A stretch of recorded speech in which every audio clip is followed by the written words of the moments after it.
Hey, my name is Marcy and I was one of Jehovah's Witnesses for over 30 years.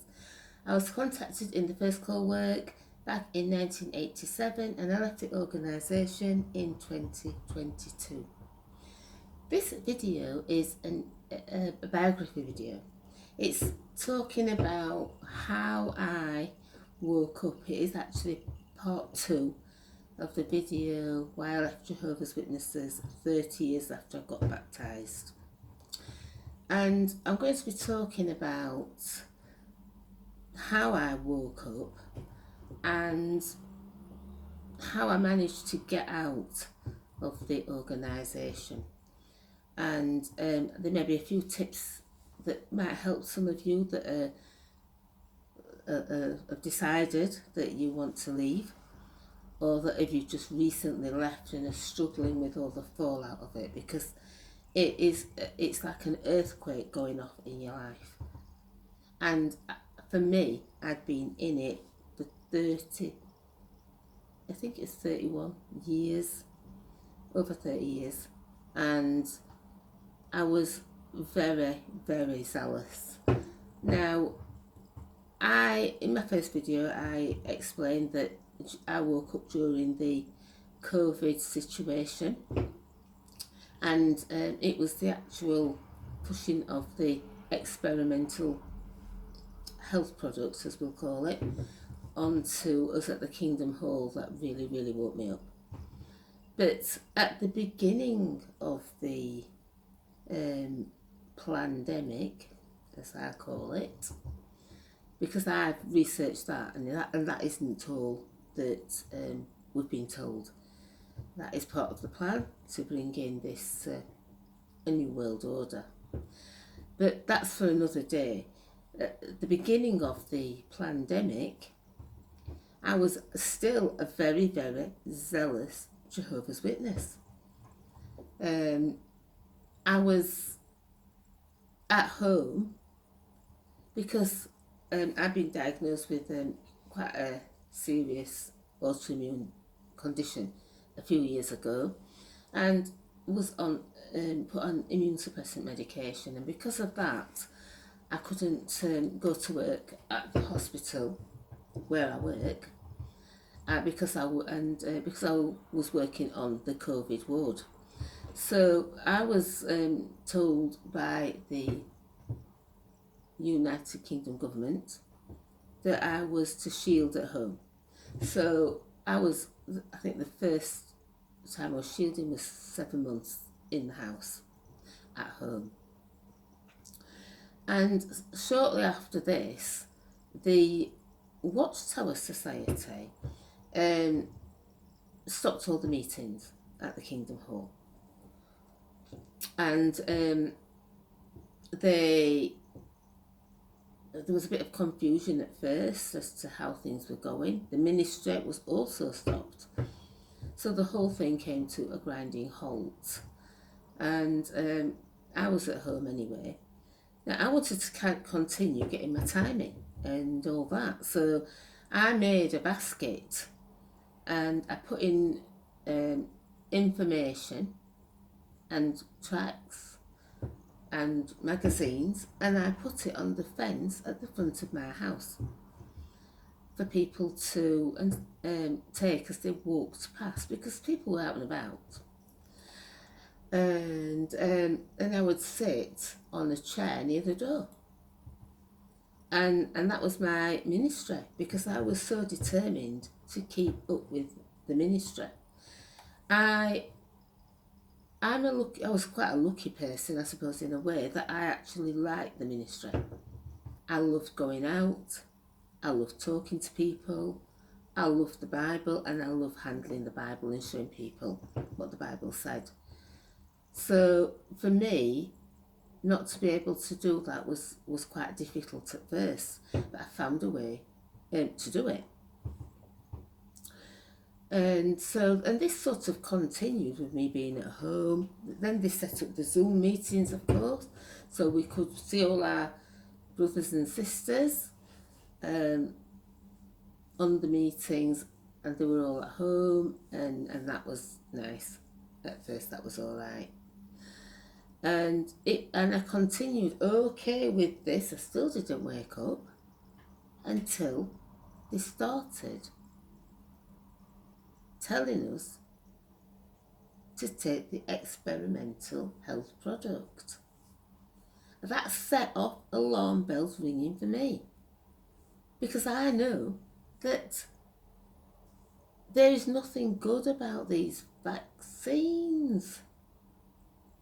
And I've said the word, and I shouldn't have said it, but I've said it now. But there's nothing good in these things. I investigated them, I studied them, and researched them, and I know that I just didn't want them.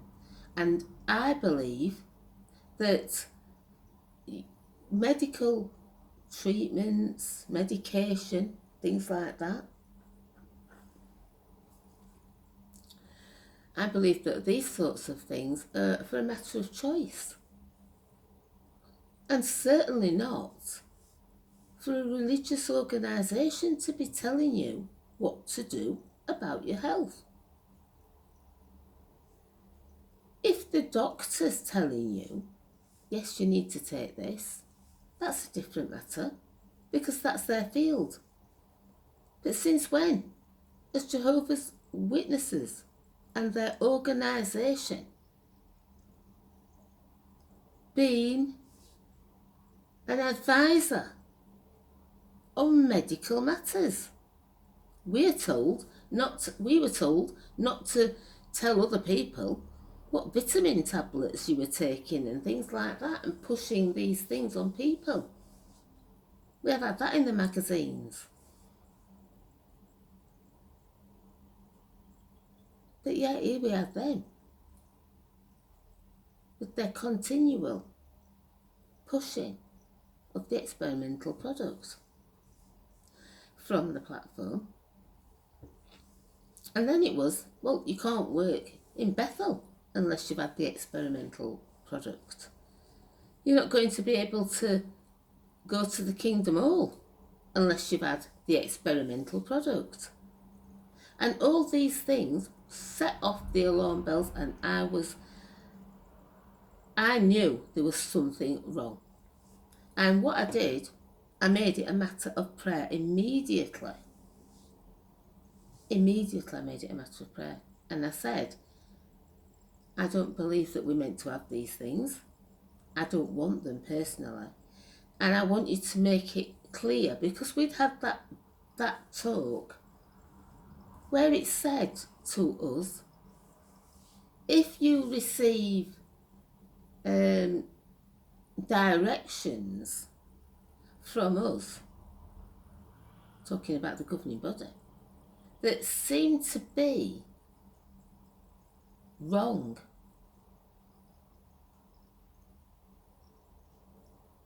then Jehovah is acting in a way to protect you, like he did when he directed Pharaoh, when he directed the Israelites to come out of Egypt, and he sent them to the Red Sea, which seemed to be a wrong direction, and it put them in the situation where Pharaoh came after them, and they were trapped.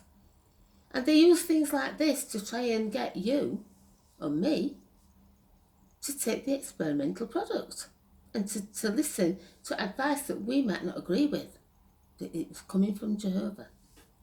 But I made it a matter of prayer. And I said to him, if I'm meant to have it, make it apparent I need to have it. And every time I made this prayer, every time I felt pressured and maybe I got it wrong, it came back, no. I saw some video came up, or some article came up. I was watching America's Frontline Doctors, who were all against it. I was watching what's called the Awakening channel, where all the information is there about the experimental health product and the fight of doctors to use natural things to deal with the situation that we had found ourselves in with this pandemic. And so I was watching these things, I'm learning more about these things, and I just knew. And every time it was no, no, no, no. And I was under pressure at work because I work in the medical field. And when they said they lifted the shielding and I could return to work, I was told that I would lose my job if I didn't take the experimental health product. So not only had I got pressure at the Kingdom Hall, or from the organisation, I got pressure at work. And I was one of the only people in my work environment, 2 of us, who said no. And we were pressured, bullied even, and singled out. And so I went again on bended knee and prayed about it. And the answer came back, no.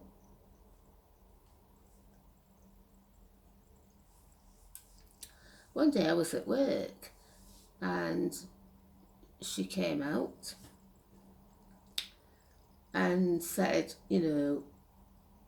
I want you to also fill in this. It's like a form for to do with the experiment product information. And she walked past me and never gave it me, as if I wasn't there. She gave it to everybody else, not me. And so I knew that I wasn't meant to have it. And so this, like I said, woke me up. I woke up. And then I started thinking, well, what is this organisation doing, telling us to take this experimental product and pushing it? Well, then I found out that, as I said in my first video, that they joined the United Nations in the past and have been part of it for 9 years. And this experimental product is part of the World Health Organization, which is linked strongly to the United Nations. So I started researching the organisation, and I told you I went down the rabbit hole.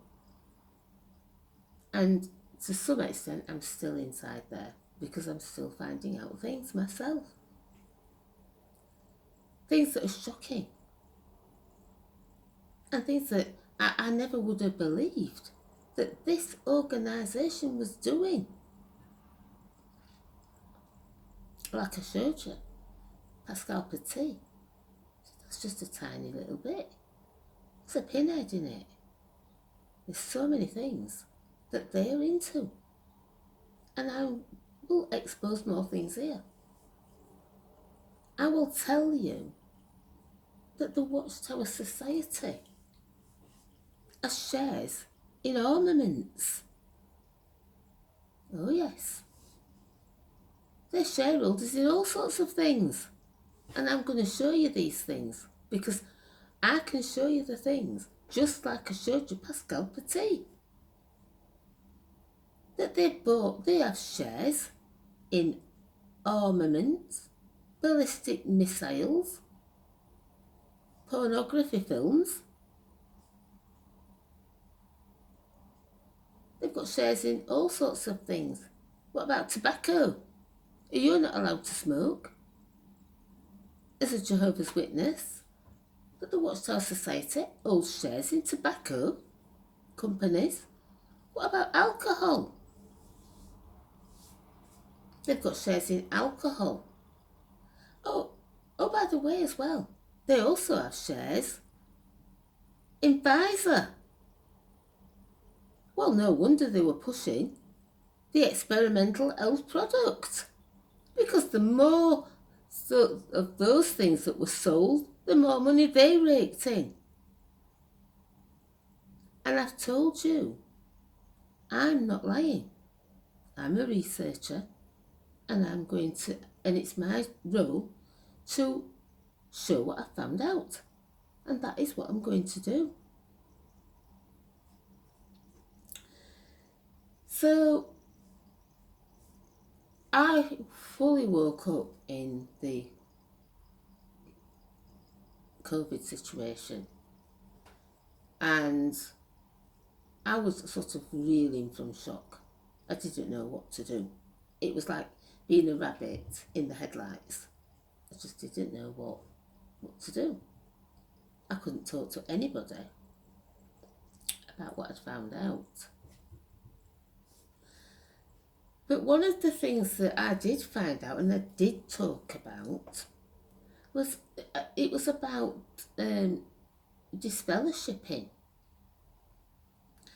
And I found out that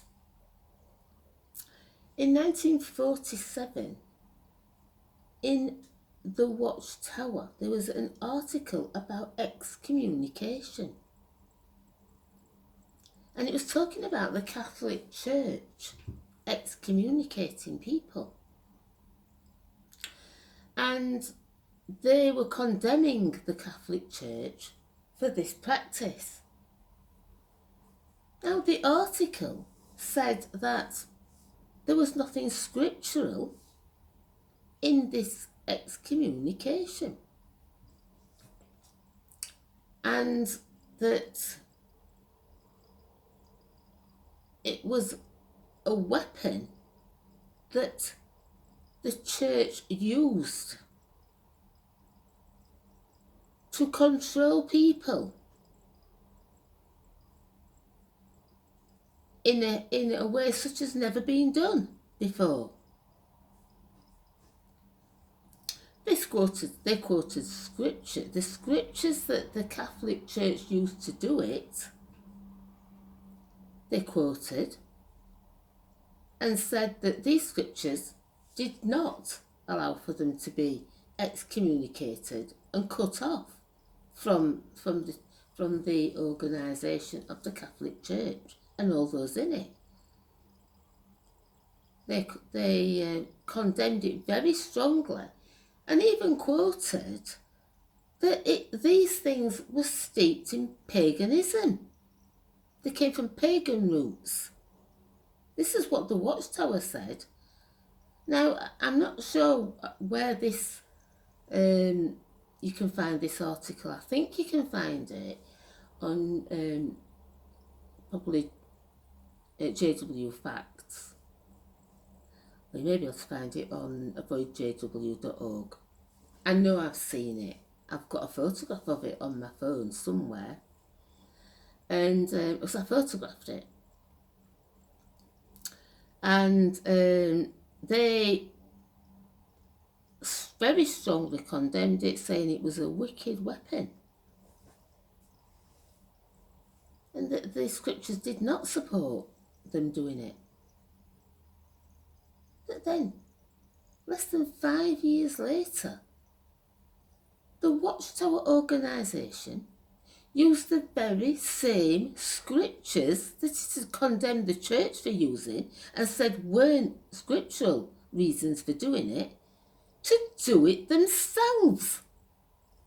And they brought in excommunication under the name disfellowshipping.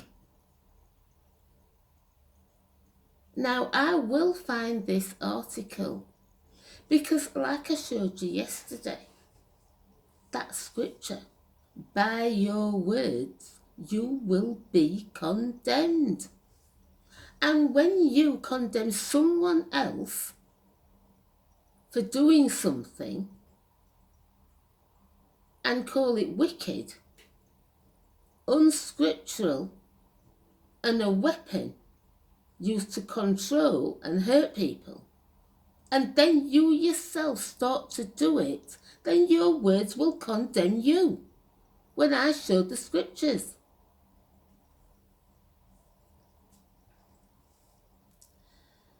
So I found this out, and I found this article, and I visited my best friend who's a Jehovah's Witness.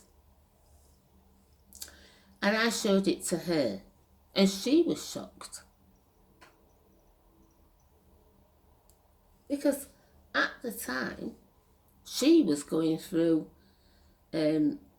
judicial problems because she'd started going out with somebody herself who happened to be disfellowshipped. And so the elders had been meeting with her and what have you. And I will say eventually, she was disfellowshipped, and I'll talk about what happened to her as well at another time. But I showed her this article, and she couldn't believe it.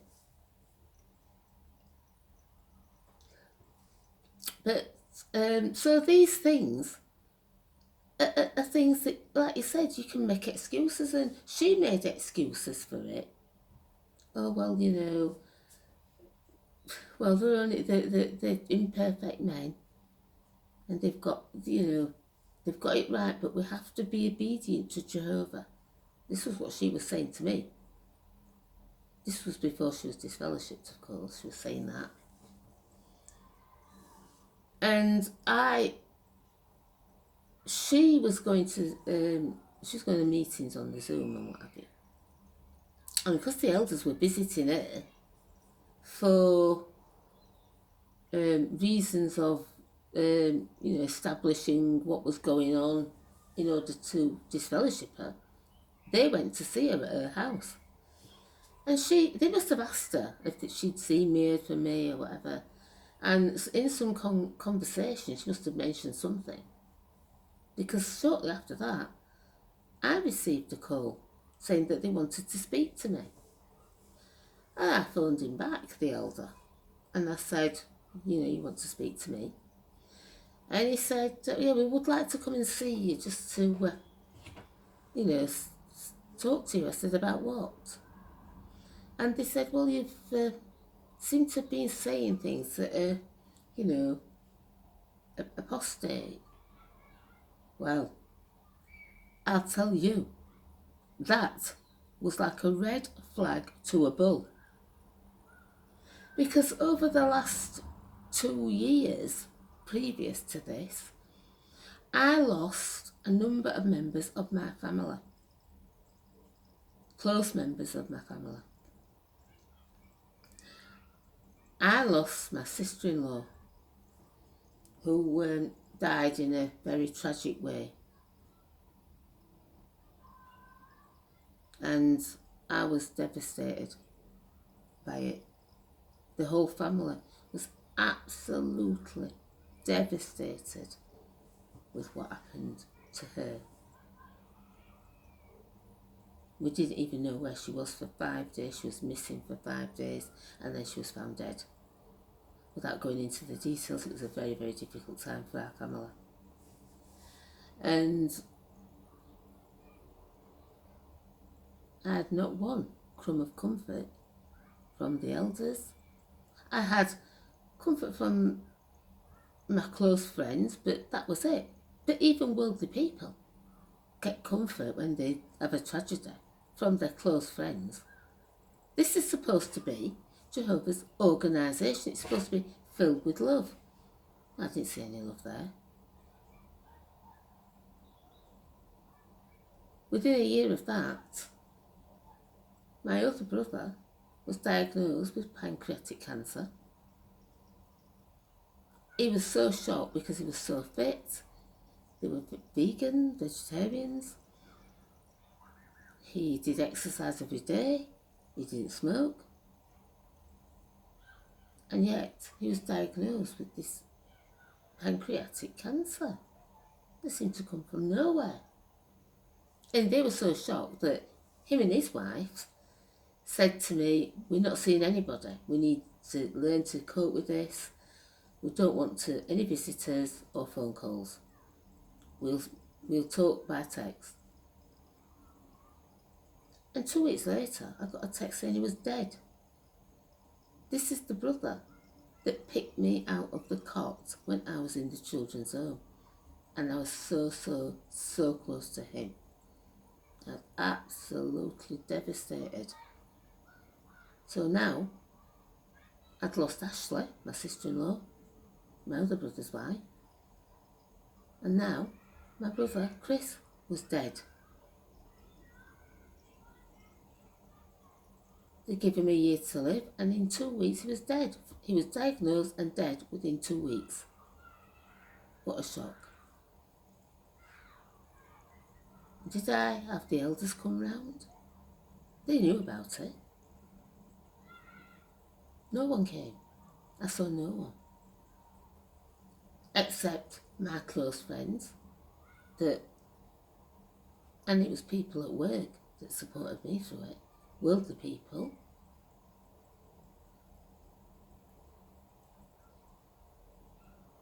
And then my mum became ill. And she passed away.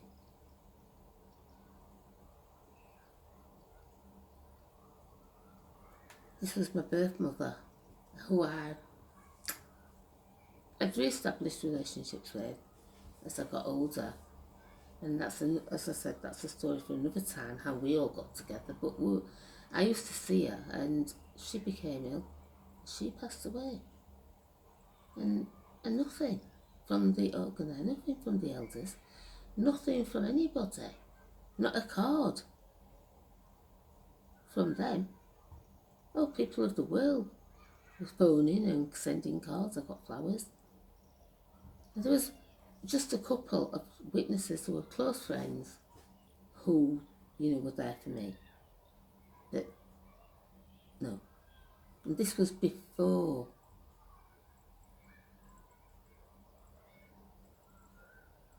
I woke up fully. And so I threw this at them. I said, "You want to come and see me?" I said, "You've not been anywhere near me." I said, "I've got people dying right, left and centre." I said, "You can't even come around and see me as a shepherd." I said, "But you've heard some gossip." I said, "You want to come round here to establish it?" I said, "Well, you're not coming." I said, "If you've got evidence against me, then bring the evidence to the table with your 2 witnesses. And if you can't do that, then stay away from me." And that was in November. And this November, it will be 2 years since that happened. And not one elder, no one has got in touch with me since then. I was in a group for the field service and for information about the meetings while they were off. The meetings weren't being conducted at Kingdom Hall. And suddenly I was removed by this elder that had phoned me. They took me off. Didn't even mention it to me. I just saw you had been removed.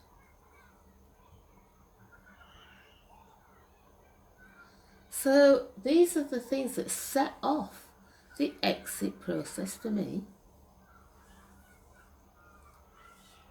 There's no love in that organisation. It is relative to you doing what they say you should be doing. And my close friend Helen, who we've been friends since we met at the baptism pool and have been in touch with, even though we don't live in the same area, she finds out. And I send her some information and she cuts me off as if I'm dead. She didn't even look herself. The person I stood with didn't even ask me why I was leaving, why I weren't at the meetings. So this is part of what set me off with all this and getting out. Now, I've been talking now for a long time and I think that that's enough. And I think I'm going to discuss with you, maybe later in another video, the actual things I use to exit and tips and strategies that may help somebody else that's thinking of getting out and are suffering the fallout, because like I said, it's a very difficult time. So I think that's enough for now. I'm going to have my coffee, and I'll probably do part 2 of this section of the video. It'll be part 3 actually of this trilogy of, you know, why I stopped being a Jehovah's Witness 30 years after I got baptised. I'm sure that many of you can relate to the things I've said about the lack of love and things that have made you think. I want you to sit and think about these things. I want you to sit and probably put them down in a notebook, because when you start adding up all the things that's happened to you, nasty things, the lack of love, being accused of things that you've not done, you know, all these little things add up. So sit and think about these things, and I'm not telling you to get out, but if you are trying to get out, then you're not alone in going through what you're going through. You know, it's hell. It's a very difficult place to be. And I'm going to tell you what and who helped me to get out, and how the Lord scooped me up from it and gave me back a life worth living. So I'll say that's enough for now. Until the next video, if you like this one, like and subscribe and share far and wide.